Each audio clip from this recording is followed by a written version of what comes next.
Berita terbaru sekaligus berita menyedihkan bagi kubu sebelah. Kaesang hari ini datang ke KPK untuk memberikan klarifikasi. Dengan catatan, tidak karena dipanggil KPK. Selamat siang semuanya, semoga sehat-sehat semua. Sehat atau? Sehat, alhamdulillah. Oh, alhamdulillah. Jadi hari ini kedatangan saya ke KPK sebagai warga negara yang baik. Saya bukan penyelenggara negara, saya bukan pejabat. Saya datang ke sini bukan karena undangan, bukan karena panggilan, tapi inisiatif saya. Dan tadi saya juga di dalam mengklarifikasi mengenai perjalanan saya di tanggal 18 Agustus ke Amerika Serikat yang numpang atau bahasa bijannya nebeng pesawatnya teman saya. Dan ada jalan lagi sih. Jadi intinya untuk lebih lanjutnya bisa ditanyakan ke KPK untuk lebih detailnya dan lebih lanjutnya. Tapi sebelum saya izin, saya perkenalkan dulu teman-teman saya yang bantu saya. Ada Mas Nasrullah sebagai kuasa hukum saya, ada Mbak Francine juga sebagai juru bicara. Saya kira itu aja, saya izin lanjut kerja dulu. Ya, masih coba ya. Saya lanjut ya. Itu loh. Tadi dokumen apa yang diserahkan ke KPK, Mas? Mas, jadi bagaimana, Mas? Nasrullahnya masih ada. Mas, itu benar dari Maria. Berkaitan sama Pak Presidennya. Ya itu. Tanggung tinggal jawab di depan, Mas. Sekalian ya. Pesawatnya apa, Mas? Jadi Ya karena itu inisiatif dia sendiri. Ya, ini artinya apa? Ini artinya bahwa Kaesang memiliki jiwa kesatria lebih besar daripada Mahfud MD. Mana Pak Mahfud? Ini yang kau inginkan itu kan? Mana suaramu lagi? Kok gak kedengaran sih? Pak Mahfud mana? Mana? Kemarin kor-kor paling besar. Begitu beredar foto dan juga videonya, langsung diam. Langsung bikin klarifikasi. Saya dan Pak Anies diundang Pak JK kok. Kami sering kok naik pesawatnya Pak JK. Waktu itu kok pejabat negara, kau Menko Polhukam. Jadi ada kecenderungan kau itu akan kena pasal-pasal gratifikasi. Kena kau sebetulnya. Gitu ya. Jadi ini unik ini kawan-kawan. Kenapa bilang ya? Kenapa di saat dulu waktu lagi panas-panasnya ya, waktu musuh dan pembencinya bapaknya si Kaesang ini ya menuntut supaya KPK ya memaksa Kaesang untuk memberikan klarifikasi, kemarin gak nongol-nongol dia. Dan diberitakan katanya menghilang. Rupanya sekarang coba bayangkan kalian ya, mana ada anak muda seberani dia.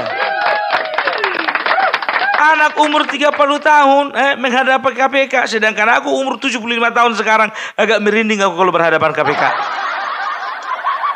Ini perlu diapresiasi ini ya. Mahfud, Rocky Gerung, Refli Harun, udah kau tengok kan sekarang begini. Ini hati-hati ya. Ini hati-hati ya, apalagi Mahfud MD. Hati-hati kalau sudah yang namanya Kaesang mengambil langkah inisiatif untuk untuk memberikan klarifikasi tanpa diminta KPK. Dengar ini, tanpa diminta KPK, berarti sesuatu akan terjadi samamu. Ya, karena apa? Karena sebentar lagi publik akan menuntut Mahfud MD segera dipanggil. Kena panggil kau karena apa? Ya. Karena apa? Karena Kaesang sudah datang untuk memberi klarifikasi dengan itikat baik dan dengan inisiatif, kemauan sendiri tanpa dipaksa-paksa. Nah kau selama ini kan keluar-keluarmu kan KPK panggil Kaisang. Begitu nongol foto dan videomu berseliweran yang naik turun jet pribadi, diamlah kau 1000 bahasa. Malah kau bilang lagi kemarin, rakyat tidak punya hak untuk memaksa-maksa KPK memanggil Kaisang. Idege. Atut nih atut. Mana itu Refli Harun? Ya, itu juga Rocky Gerung. Dan juga yang kebetulan itu cari panggung itu ahli telematika Roy Suryo. Itulah ilmu telematika. Telematika apa? 1000 kali kau memang betul apa yang ditampilkan di video itu, apa yang ditampilkan oleh video yang yang kau dapat dari media sosial itu, ya. Jadi kalau memang dia naik jet pribadi, kau mau apa? Tapi kawan-kawan, ya, menurut keterangan yang kuterima, keterangan yang kuterima, menurut keterangan yang kuterima, bahwasanya Kaisang meskipun mendatangi KPK, dia enggan mengucapkan atau menyebutkan siapa yang menjadi pemilik dari pesawat tersebut. Karena apa? Karena ini urusan privasi. Iya dong, karena kan dia kan harus menjaga kenyamanan temannya itu. Gitu. Yang penting bukan JK yang punya. Gitu ya, yang penting bukan pesawatnya si JK dan bukan dalam rangka kampanye. Gitu ya. Dengar kabar katanya, ya, dengar kabar ini Pak Mahfud katanya baru disemprot sama Alvin Lim. Pak Mahfud. Bagi kalian penasaran, dengarkan kalian.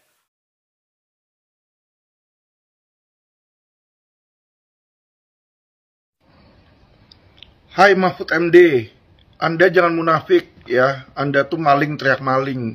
Anda ngatain Kaisang pakai jet pribadi, ternyata nih ada foto Anda pakai jet pribadi waktu sama Anies dan ketika jabatan Anda ketua MK. Anda saat itu adalah pejabat negara, ketua MK ya, yang harusnya mengetahui hukum. Kok Anda menerima gratifikasi? Dan kalau Anda memang orang jujur dan orang bersih, Anda harusnya sekarang juga menyerahkan diri ke KPK dan mengakui menerima gratifikasi private jet tersebut, ya. Jadi nggak usah banyak bacot. Anda itu pencitraan, berusaha menghasut masyarakat dan warga negara Indonesia untuk menyerang Presiden Jokowi dan Kaisang, ya. Apalagi Kaisang itu bukan pejabat negara. Anda bilang kalau dia bukan anak presiden, terus mana mungkin mendapatkan fasilitas? Anda tahu kok. Semua pejabat-pejabat negara, ya, bahkan gak usah pejabat negara, Pak, polisi bintang 1 aja itu waktu itu karo Paminal, ya, saya tahu dikasih private jet sama salah satu bandar judi online, dikasih naik private jet di sana, ya, dan Anda pasti seharusnya tahu, apalagi Anda bekas Menko Polhukam. Tapi apa yang Anda lakukan selama Anda menjadi Menko Polhukam? Lu gak berani teriak kok ketika lu jadi babunya si Presiden Jokowi, lu diem aja, lu malah mendukung mereka, ya. Sekarang lu sudah bukan menjadi Menko Polhukam lagi, nah lu baru bacot, ya kan, baru jelek-jelekin, Jokowi dijelek-jelekin, Kaisang dijelek-jelekin, ya. Lu mau cari apa? Lu mau jilat pantatnya PDIP di sana, karena lu sekarang di PDIP, ya kan. Udah deh, masyarakat udah pinter, ya, nggak bisa lu bohong-bohongin. Mahfud, lu ngerti nggak? Ya, lu sekolah lagi aja di sana. Sebagai Menko Polhukam aja lu nggak becus kok. Kalau lu becus, itu 10 tahun pemerintahan Jokowi, harusnya penegakan hukum itu berubah, improve, lebih baik. Ketika lu jadi Menko Polhukam, hukum nggak jadi lebih baik, bos. Jadi makin parah di situ.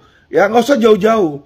Gua dan advokat-advokat lain, ya, selama lu menjabat sebagai Menko Polhukam, udah sering gua kirimin surat ke Menko Polhukam. Ya, sekalipun lu nggak pernah bales, sekalipun lu nggak pernah mengundang kita dan mengetahui duduk perkara, ya, lu nggak peduli sama masyarakat, Ya, yang lu lakukan apa? Malah mengundang petisi 100 dan memberitahu mereka bagaimana cara menggulingkan presiden. Padahal saat itu jabatan lu masih Menko Polhukam, ya kan? Itu aja kelihatan bahwa lu itu sebagai anjing yang nggak bisa nurut sama orang tuanya, nggak bisa nurut sama pemiliknya. Lu dikasih makan, lu dikasih jabatan sebagai Menko Polhukam, lu mau gigit tuan lu di situ, nggak heran lu copot di situ ya. Dan lu mau jadi wapres, aduh jauh dah, ya jauh. Lu kalau jadi wapres lagi di situ sama kayak kemarin, gua akan jadi yang pertama untuk menentang lu, ya. Lu nggak cocok jadi pejabat negara, ya. Karena kenapa? Lu munafik, Lu pakai private jet, tapi lu ngatain orang lain dan lu minta orang lain diproses. Sedangkan lu sendiri nggak mau mengakui, nggak mau datang ke KPK, nggak mau lu ngaku bahwa lu menerima hal tersebut. Ya dong, harusnya lu jujur dong di situ ya. Oke, Mahfud ya, stop munafik Mahfud ya. Lu jadi profesor nggak ada gunanya bagi gue, lu profesor linglung ya, nggak punya otak di situ. Otak lu tuh kemana ya? Dan gue nggak suka cara-cara lu ya menghasut masyarakat untuk membenci presiden terpilih kita yang masih menjabat dan anak presiden di situ ya.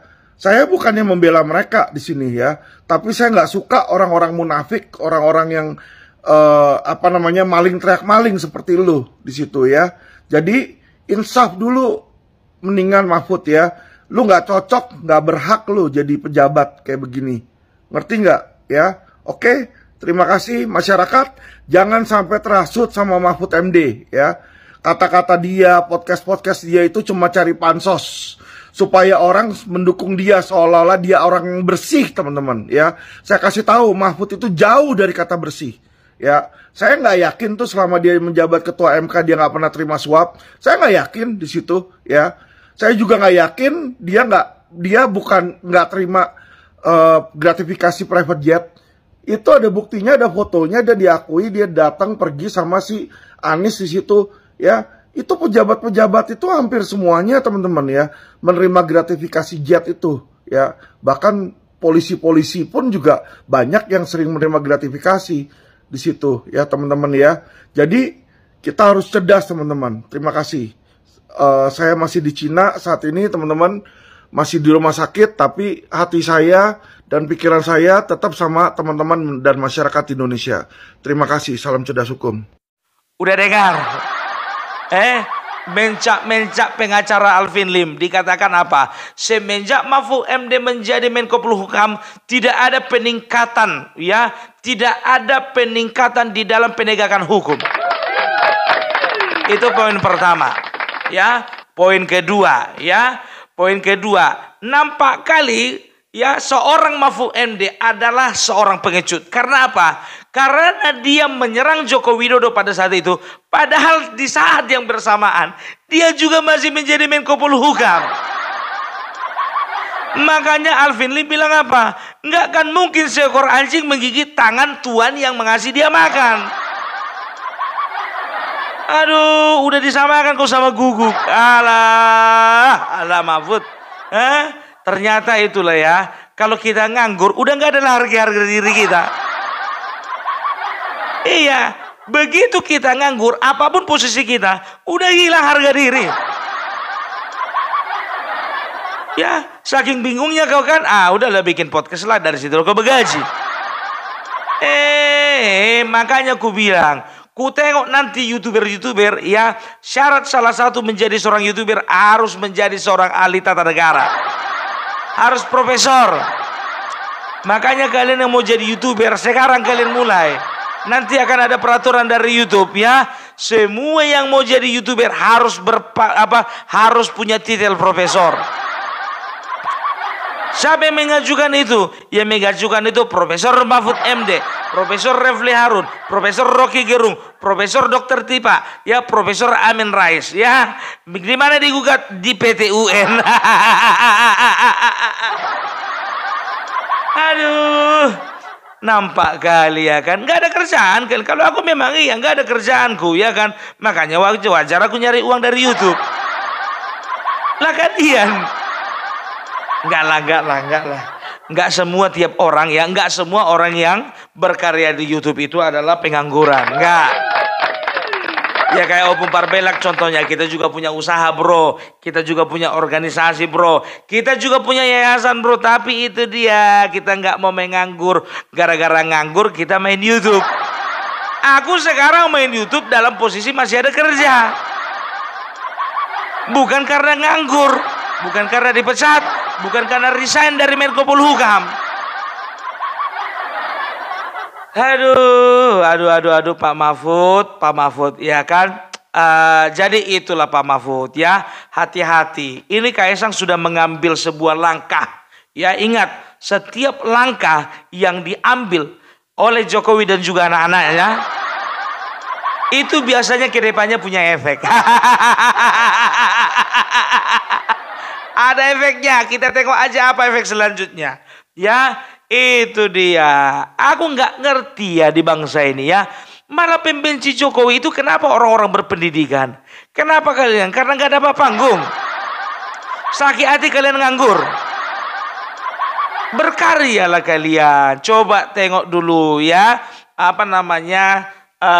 Seperti Haritanu, Surya Paloh, ya kan, dan juga beberapa orang lainnya, Khairul Tanjung. Mereka itu buka usaha menjadi seorang pengusaha, gitu loh.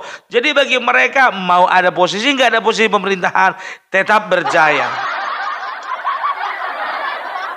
Tengoklah kalian ini gelar tinggi-tinggi, ya kan? Tengok dulu, Khairul Tanjung itu bukan profesor itu, Surya Paloh bukan profesor itu. Ya, Haritanu juga bukan profesor itu. Tapi tengok uangnya banyak. Dan kalian pun pinjam jet pribadi sama orang itu kan? Iya kan?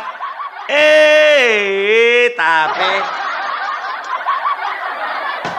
makanya aku bilang, jadi sudahlah ya Bapak Mahfud, aku rasa aku nggak perlu panjang lebar lagi. Cukuplah sore ini semprotan dari Alvin Lim ya. Ya kan? Nanti kalau ku panjang-panjangi lagi sakit pula hatimu sama aku.